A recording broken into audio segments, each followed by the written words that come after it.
हमें और आपको सावधान रहना पड़ेगा। चुपके से ये कोई भी कानून ले आएंगे। इसलिए किसान भाइयों, हमें अपनी जमीन बचाने के लिए, हमें अपनी खेती बाड़ी बचाने के लिए, हमें कम से कम अपनी मेहनत की कीमत मिल जाए, फसल की सही कीमत मिल जाए, उसके लिए और भविष्य में हम अपने परिवार के लोगों को क्या जमीन देकर के जाएंगे, उसके लिए भी ये चुनाव सबसे महत्वपूर्ण चुनाव है कि भारतीय जनता पार्टी हो सकता है पीछे से कोई कानून ले आए। इसलिए हमें सावधान रहना पड़ेगा। और हम तो जानते हैं कि अगर काका गए हैं तो बाबा भी चले जाएंगे। अगर काका गए हैं, ये इसलिए शॉर्ट फॉर्म बोल रहे हैं कि ये भारतीय जनता पार्टी वाले बड़े शॉर्ट फॉर्म बना रहे हैं आजकल ABCD के। तो काका गए हैं तो बाबा भी चले जाएंगे। काका मतलब है काले कानून। काका का मतलब है काले कानून। अगर काका गए हैं तो बाबा भी जाएंगे, इन्हें कोई रोक नहीं सकता। बताओ जाएंगे कि नहीं जाएंगे? और पैदल पैदल तो पहले ही कर दिए गए थे।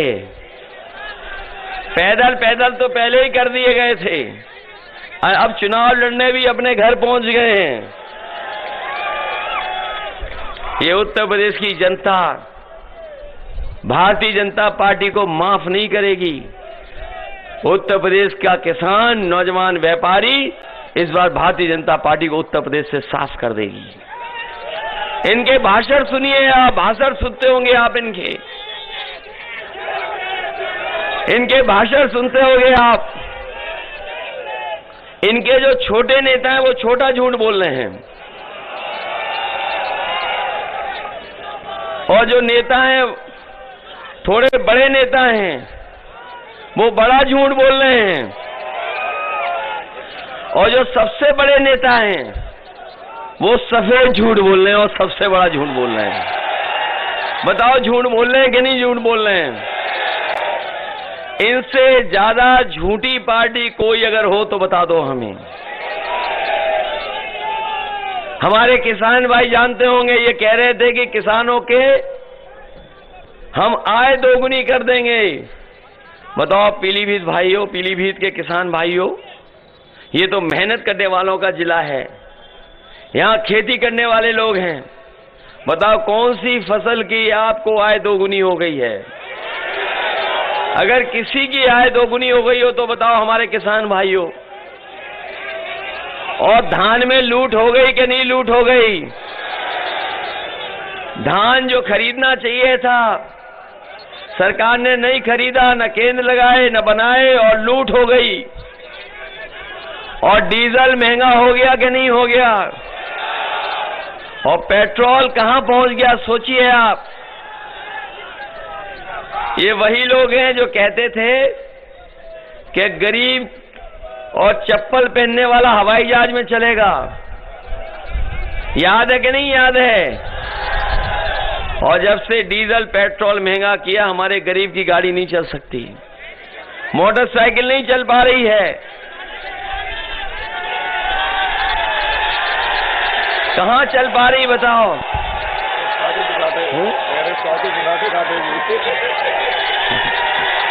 ये इन्होंने, मैं जानता हूं जो इशारा आप कर रहे हो, क्योंकि साइकिल को न पेट्रोल न डीजल की जरूरत, केवल पैडल और मेहनत की जरूरत है। इस बार साइकिल की कोई रफ्तार नहीं पकड़ सकता। और मैं कह रहा हूं आपसे, आप देख लेना, जिस समय पीलीभीत वाले वोट डाल देंगे, जब पीलीभीत वाले वोट डाल देंगे तो देखना बीजेपी के बूथों पर भूत नाचेंगे, कोई आदमी नजर नहीं आएगा। ये मैं जानता हूं, साइकिल वाले बैठे हैं साहब। बताओ खाद मिल गई कि नहीं मिल गई? और न डीएपी मिली आपको? और अगर बोरी देखी होगी तो बोरी में चोरी हो गई कि नहीं हो गई? हमारे किसानों को रात भर रखवाली करनी पड़ रही है खेतों की, तो घरों में घुस जा रहे हैं। खेती की रखवाली करनी पड़ रही है। बताओ पीलीभीत के किसानों रखवाली करनी पड़ रही कि नहीं करनी पड़ रही? और एक गौशाला जो बनाई थी उसका पूरा पैसा खा गए भारतीय जनता पार्टी के लोग। और हमारे बाबा मुख्यमंत्री जी का जो प्रिय जानवर है वो जानते हो कौन सा है?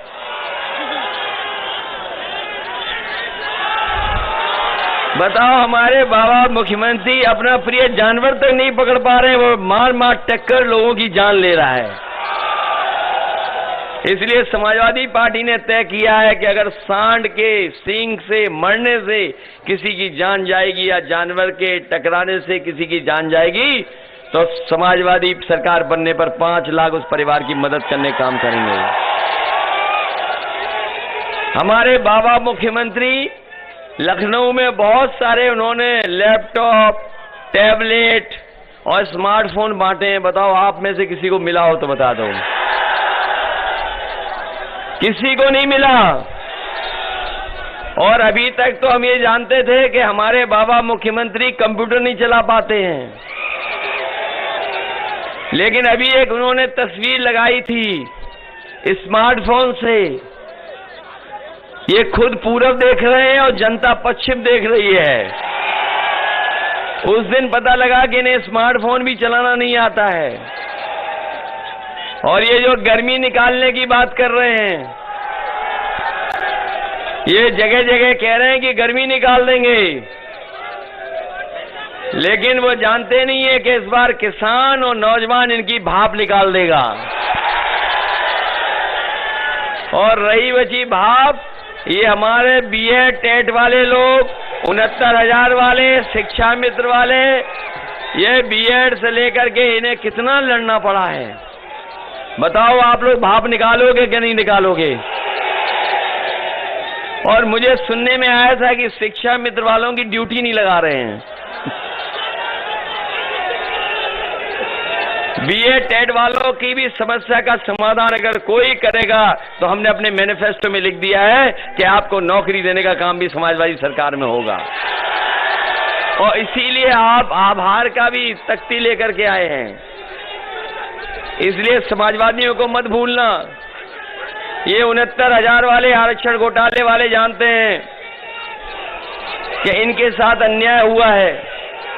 ये लखनऊ जब जब गए हैं तो इनको अपमानित होना पड़ा है, इन्हें लाठी खानी पड़ी, इन्हें जेल जाना पड़ा, लेकिन ये लड़ते रहे।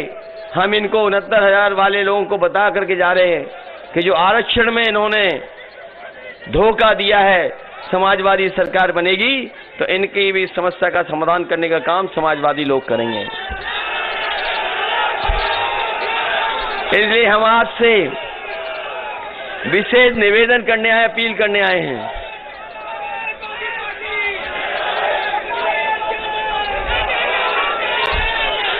मैं जानता हूं बहुत परेशान रहे हो आप, आपको बहुत लड़ना पड़ा, बहुत लड़ना पड़ा आपको। इसलिए हम आपसे निवेदन करना चाहते हैं कि ये चुनाव कोई छोटा मोटा चुनाव नहीं है। जो कुछ भी है, बीजेपी के सब नेता उत्तर प्रदेश में आ गए हैं। कहीं से भी जहां भी खाली है इनके नेता, उत्तराखंड खाली हो गए, वो सब आ गए। आपके हरियाणा वाले खाली हैं, वो सब आ गए। यूपी, मध्य प्रदेश वाले आ गए, और गुजरात वाले भेष बदल के घूम रहे हैं, बहुत सावधान रहना, वो भी आ गए हैं। लेकिन कुछ लोग तो हवा देखी उन्होंने, यहां उत्तर प्रदेश में हवा किसकी चल रही है, वो अपने कपड़ों का रंग बदल करके चुपचाप भाग गए यहां से। इसलिए आपसे मैं कहना चाहता हूं, ये चुनाव बहुत बड़ा चुनाव है। आपने अखबारों में पढ़ा होगा, अभी 28 बैंकों का पैसा लेकर के एक बहुत बड़ा उद्योगपति पैसा लेके भाग गया। भाग गया कि नहीं भाग गया? आप हम लोग अगर कहीं बैंकों से कुछ पैसा ले लेंगे तो बैंक हमारे पीछे पड़ जाती है। और अगर आपने जमीन या मकान कुछ रख दिया होगा बैंक को, तो समझ लो आपके घर मकान बैंक ले लेती है, नीलामी करा देते हैं। और ये देखिए इतना बड़ा पैसा लेके भागा है, 28 बैंकों का 22,000 करोड़ से ज्यादा पैसा ले गया, और कहीं कोई पता नहीं है कहां गया है। बताओ ये जो उद्योगपति भागा है वो कहां का है? और आप लोग सब पढ़े लिखे लोग हैं, कोई ये पहली बार भागा है क्या? पहले भी बहुत सारे भाग गए थे। वो जो भागे वो बताओ कहां के थे? तो इसलिए उत्तर प्रदेश को बचाओगे कि नहीं बचाओगे यार? और ये धीमे धीमे सब चीजें प्राइवेट कर रहे हैं। इन्होंने सरकारी हवाई जहाज बेच दिए, हवाई जहाज जहां खड़े होते हैं हवाई अड्डे बेच दिए, रेलगाड़ी बेच रहे हैं। आप पता कर लेना, रेलवे स्टेशन की सब जमीनें बेच दे रहे हैं, ये बंदरगाह बेच रहे हैं, पानी का जहाज बेच रहे हैं। और जानते हो क्यों बेच रहे हैं? क्योंकि ये जानते हैं कि ना रहेगा बांस, तो जब ये कंपनी ही बिक जाएंगी तो आरक्षण किसको देना है? इसलिए सब बेच रहे हैं। बताओ सावधान रहोगे कि नहीं रहोगे आप लोग? इधर बताओ कितनी बेरोजगारी बढ़ गई। बड़े बड़े विज्ञापन लगाए बाबा मुख्यमंत्री ने लखनऊ से लेकर के दिल्ली तक कि लाखों लाख हमने नौजवानों को नौकरी दे दी है, लेकिन कहीं नौकरी नहीं दी। कहीं नौजवानों नौकरी मिली हो तो बता दो। बहुत सारे नौजवान हैं जिनने मेहनत करके पढ़ाई पढ़ी है, अच्छी डिग्री हासिल कर ली, अच्छी अच्छी पढ़ाई कर करके घर बैठे हैं, कोई सरकारी नौकरी नहीं निकाल रहे हैं। और अगर रोजगार भी मिल जाए उसके लिए अवसर नहीं बना रहे हैं। इन्होंने बड़े बड़े लखनऊ में आयोजन किए थे जिसमें बड़े बड़े उद्योगपति बुलाए गए थे, लेकिन उद्योगपति आए, उत्तर प्रदेश में रहे 1-2 दिन, लेकिन उत्तर प्रदेश में कोई कारखाना उद्योग नहीं लगाया है। अगर पीलीभीत में कोई बड़ा कारखाना लगा हो तो बता दो हमें। किसानों को कोई सुविधा देने के लिए बड़ा काम किया हो तो बता दो। न कारखाने लगे न उद्योग लगे, तो बताओ नौकरी और रोजगार कहां मिलेगी? इसलिए समाजवादियों ने कहा है कि ये जो बाबा मुख्यमंत्री जी जगह जगह कह रहे हैं कि गर्मी निकाल देंगे, मैं उनसे कहना चाहता हूं समाजवादी सरकार आएगी तो नौजवानों के लिए फौज में और पुलिस में नौकरी निकाल करके इनका भाग्य बनाने का काम करेंगे। और न केवल फौज में पुलिस में, बल्कि 11 लाख पद खाली है उत्तर प्रदेश में। 11 लाख पद हैं जो सरकारी खाली हैं, उन पदों को भी भर करके 11 लाख नौजवानों का भविष्य बनाने का काम समाजवादी सरकार में होगा। इधर आपने देखा होगा बिजली का बिल जब आता है तो करंट लग रहा है कि नहीं लग रहा है?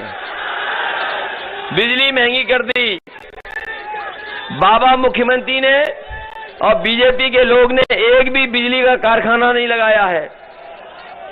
ये बाबा मुख्यमंत्री और बिजली बनाने का एक कारखाना नहीं लगा पाए हैं। बीजेपी ने एक कारखाना बिजली का नहीं लगाया। न जाने कितनी बार जीत गए यहां से, लेकिन पूरे उत्तर प्रदेश में आप जानकारी कर लेना, कोई बड़ा बिजली का कारखाना नहीं लगाया। आज जो बिजली मिल भी रही है, आज जो बिजली आज उपलब्ध है, वो भी समाजवादी सरकार की बनी हुई बिजली है, वही उपलब्ध हो रही है। इन्होंने कोई बिजली का कारखाना नहीं लगाया। और सोचो बाबा जी लगाते भी कैसे? बाबा जी लगाते भी कैसे जिन्होंने 5 साल बिजली का कारखाने का नाम नहीं रट पाया। इधर जब से हमने उनसे कहा कि बताओ बिजली के कारखाने का नाम ही बता दो कम से कम, कई महीने रटने के बाद भी वो नाम नहीं बता पा रहे हैं। समाजवादियों ने जो कारखाने लगाए, आपको हम बता दें पत्रकार साथियों, आप भी पूछ लेना, अगर आज आए हो आपके जिले में तो कहना कि कम से कम बिजली के कारखाने का नाम बता के चले जाओ,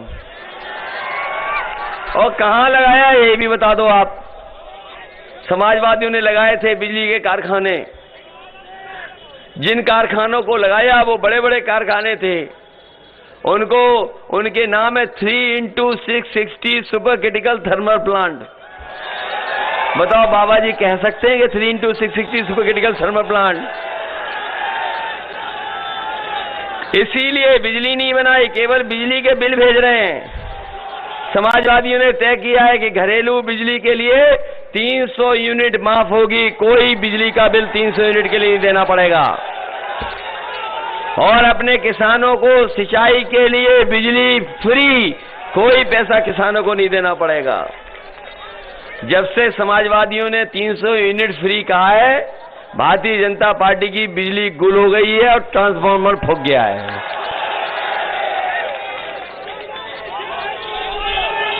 इसलिए आप सबसे बहुत लंबी भी बात की जा सकती थी, लेकिन मैं जानता हूं पीलीभीत के लोगों ने मन बना लिया है प्रॉपर्टी को जिताने के लिए।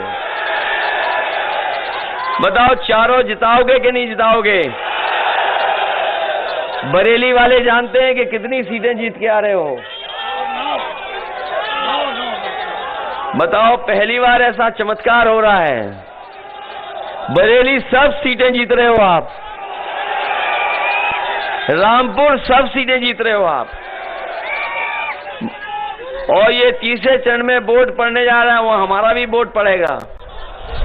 हम भी चुनाव लड़ रहे हैं तीसरे चरण में, तो तीसरे चरण में तो हो गई सफाया इनका, चौथे में आप लोग कर दोगे। बताओ करोगे सफाया कि नहीं करोगे? और बीजेपी के लोग भी नहीं चाहते बीजेपी जीते, बताओ आप। कम से कम जो सच के साथ खड़े हैं वो समाजवादियों की मदद कर रहे हैं। बताओ मदद है कि नहीं है? इस बार जिताइए, और आरएलडी भी साथ है अब तो।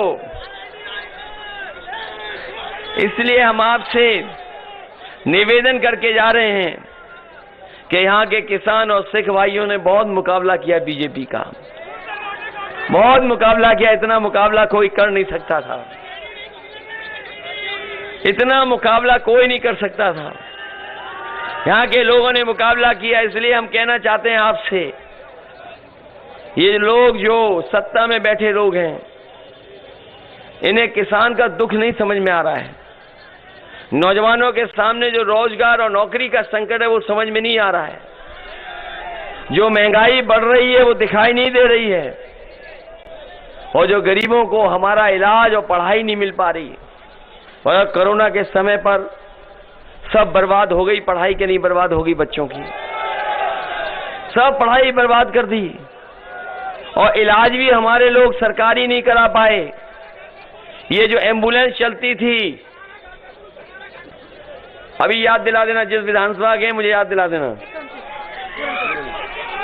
आप बताइए, एम्बुलेंस जो समाजवादियों ने चलाई थी वो भी हमारे बाबा मुख्यमंत्री ने खराब कर दी। चल नहीं पा रही, गरीबों के इलाज के लिए गांव पहुंच जाती। हमने फैसला लिया है जहां हमारे गरीबों का यहीं इलाज हो जाए, अस्पताल के लिए पैसा और अच्छा बनाने का काम, और साथ ही साथ अगर एम्बुलेंस बढ़ानी पड़ेगी तो एम्बुलेंस बढ़ा करके हम गरीबों की और गांव में रहने वालों की मदद करने का काम करेंगे। ये 100 नंबर जो थी पुलिस को व्यवस्था, यहां तो हमारे बहुत सारे साथी होंगे, जानते होंगे ये दुनिया में जिस तरीके से पुलिस चलती है, अमेरिका में न्यूयॉर्क में जो पुलिस का काम होता था उस तरीके से मैंने बनाने का काम किया था। वहां हमने यहाँ के अधिकारी भेजे, सीख करके आए, और एक प्रोफेसर वेंकट को मैंने सरकार के साथ रखा, जिससे कि कम से कम पुलिस को अच्छे काम करने के लिए 100 नंबर गाड़ी की व्यवस्था हो जाए। 100 नंबर की गाड़ी की व्यवस्था की। लेकिन जब से हमारे बाबा मुख्यमंत्री ने 100 से 112 किया है, हमारी पुलिस का कबाड़ा कर दिया। और इस डबल इंजन की सरकार में कोई चीज डबल हुई है तो वो भ्रष्टाचार और महंगाई। इसलिए हम आपको कह करके जा रहे हैं, ये गन्ने का भुगतान को लेकर के जिस समय चुनाव चल रहा था, पहले चरण में हमने कहा कि हमें किसानों की मदद के लिए अगर बजट से अलग से पैसा रखना पड़ेगा तो अलग से पैसा रखेंगे, जिससे हमारे किसानों को गन्ने के भुगतान के लिए कहीं आंदोलन नहीं करना पड़े। 15 दिन के अंदर पूरा का पूरा भुगतान उनका कराने का काम करेंगे। हमारे किसानों को उनकी फसल का एमएसपी मिल जाए, उसके लिए सरकार, चाहे हमें केंद्र बनाने पड़े खरीद के, चाहे व्यवस्था में बदलाव लाना पड़े, समाजवादी लोग बदलाव ला करके हम अपने किसानों को हर फसल की एमएसपी दिलाने का काम समाजवादी सरकार में करेंगे। मुझे याद है जब मैं इस स्कूल में आया था, ये कभी अंग्रेजों के जमाने का बना हुआ था। जो कुछ ठीक कर पाए वो आखिरी में ठीक कर पाए। अगर इस स्कूल को और बड़ा बनाने के लिए, और सुविधाएं देने के लिए, और नए जमाने की पढ़ाई के हिसाब से कोर्स चलाने के लिए अगर हमें इसमें व्यवस्था बनानी पड़ेगी, इसके साथ साथ और जो हमारे सरकारी स्कूल हैं उनकी व्यवस्था को सुधारने के लिए भी समाजवादी सरकार में मदद करने का काम करेंगे। हमारे कर्मचारी जानते होंगे, पुरानी पेंशन बहाल को लेकर के वो आंदोलन कर रहे थे। समाजवादी पार्टी ने तय कर दिया है कि पुरानी पेंशन हम कर्मचारियों की बहाल कर करके उनको भी सुविधा देने का काम करेंगे। इन्हीं शब्दों के साथ मैं आप सबका धन्यवाद और आभार प्रकट करता हूं इस ऐतिहासिक कार्यक्रम के लिए, इस सफल कार्यक्रम के लिए, इस ऐतिहासिक जन समर्थन के लिए, और इस भरोसे के साथ कि आप लोग समाजवादियों की सरकार बनवा दोगे। बताओ, सरकार बनाओगे कि नहीं बनाओगे? बताइए, सरकार बनेगी कि नहीं बनेगी? बीजेपी के धोखे में तो नहीं आ जाएगा कोई? बीजेपी साजिश भी कर सकती है, षड्यंत्र भी कर सकती है। सावधान रहोगे कि नहीं रहोगे? महंगाई के खिलाफ वोट डालोगे कि नहीं डालोगे? ये जो झगड़ा लगाते हैं इसके खिलाफ मतदान करोगे कि नहीं करोगे? और मतदान कर देना, गंगा जमुनी तहजीब और जो हमारी मिली जुली संस्कृति है उसको बचाने के लिए भी एक एक वोट साइकिल के चुनाव पर डाल कर देना आप। इसलिए मैं कहना चाहता हूं कि जो हमारा साथी पुल का कह रहा था, तो हमारे जो साथी कह रहे हैं और इन्हें जिताइए, ये लोग समय समय पर हमें बताते रहेंगे, चाहे सड़क हो, पुल हो, बिजली हो, स्वास्थ्य हो, शिक्षा के क्षेत्र में अगर हमें बड़ा काम करना पड़ेगा तो करेंगे। इसके साथ साथ अपने बीएड टेट वाले लोग हैं, तुम्हारी मदद होगी, 69,000 मदद होगी, शिक्षा मित्रों की मदद होगी। और वहीं अगर हमें रोजगार की संभावनाओं को ढूंढते हुए कहीं भी किसी तरह का अगर हमें मदद करनी पड़ेगी, टूरिज्म के क्षेत्र में भी कुछ बढ़ावा देना पड़ेगा तो बढ़ावा देंगे।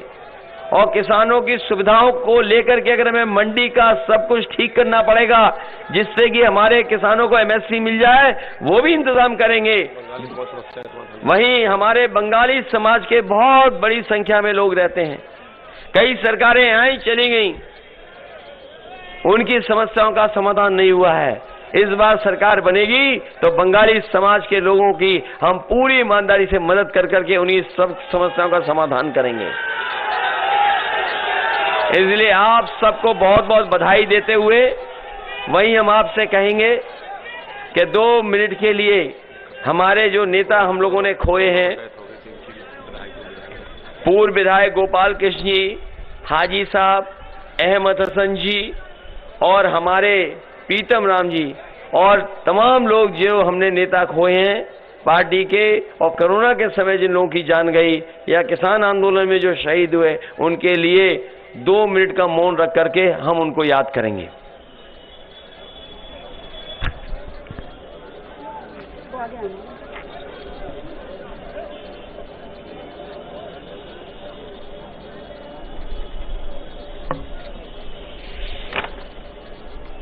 ओम शांति।